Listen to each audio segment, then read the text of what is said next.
Hi, I'm Hope from @Hope-broidery, and today I'll be showing you how I make these French knot burst hoops.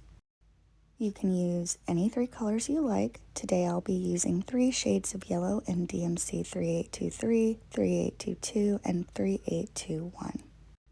I'm going to frame my final project in this 3-inch hoop, but I'll be stitching in a 4-inch hoop. My first step is to trace the inside of my 3-inch hoop onto my fabric. This way I know the final design will fit inside my smaller hoop.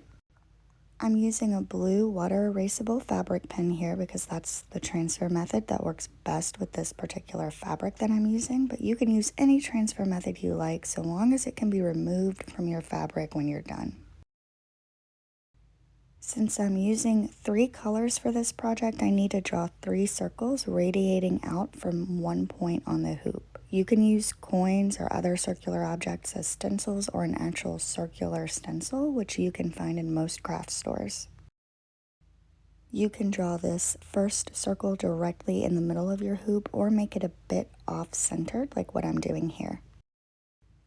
These don't have to be perfect, as we will really just be using these as rough guidelines for where to place our different colors of French knots, and it'll look a little weird until you finish stitching and washed off your transfer marks. Once I have my marks drawn, I'm ready to stitch, and in this next shot you'll see my hoop in a stand. You don't need a stand for hand embroidery, but I like using it in videos because it helps to keep the stitching steady in the shot. I'll leave more information about the supplies I'm using, as well as helpful links to related tutorials in the description. And now we are ready to stitch. I'm using 3 shades of yellow in this example, and I'm going to start by filling in my first circle with French knots in the darkest shade. So this first circle will be completely filled with French knots. If you need a more thorough tutorial just for French knots or for French knot clusters specifically, I'll leave links to those posts in the description of this video.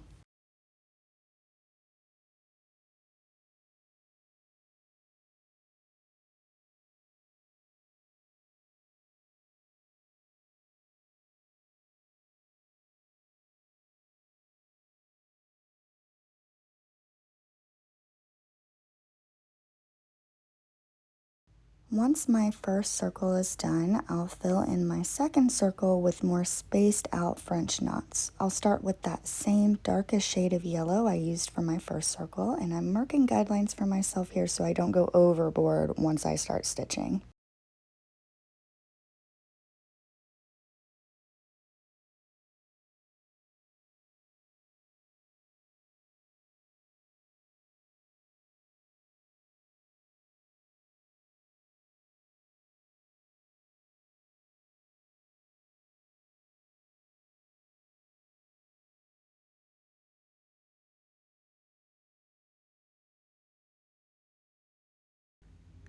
Now it's time for me to move on to my second color, a more medium shade of yellow. I'm still working on that second circle, and once again I'm going to mark myself a few guidelines here so that I know I'll be able to keep my spacing consistent as I finish stitching this circle.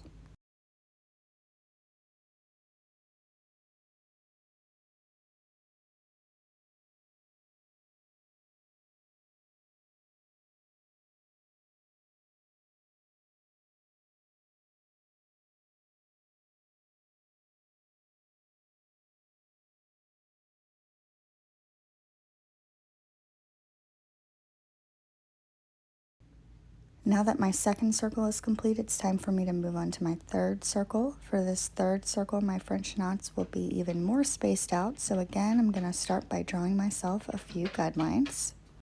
In this third circle, I'm going to start by stitching with that same medium color I used to finish off my second circle.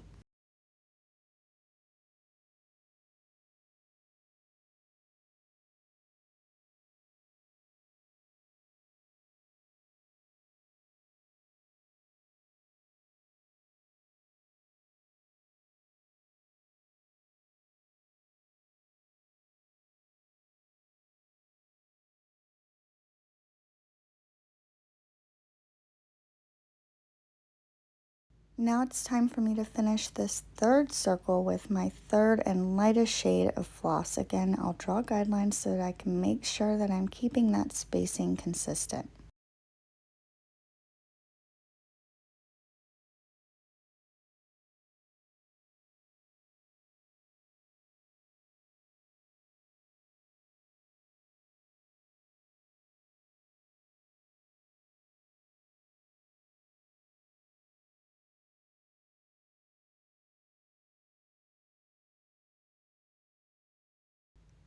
Finally, I'll place a few very spaced out final stitches on this space I have left over using that third and lightest shade.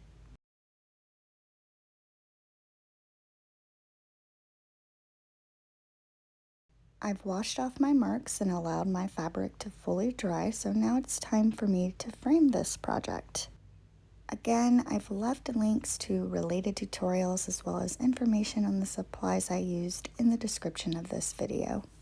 I hope you enjoyed this and or found it helpful. Making these sorts of hoops can be excellent practice for stitching your French knots and picking different color combinations, and I can't wait to see what you make.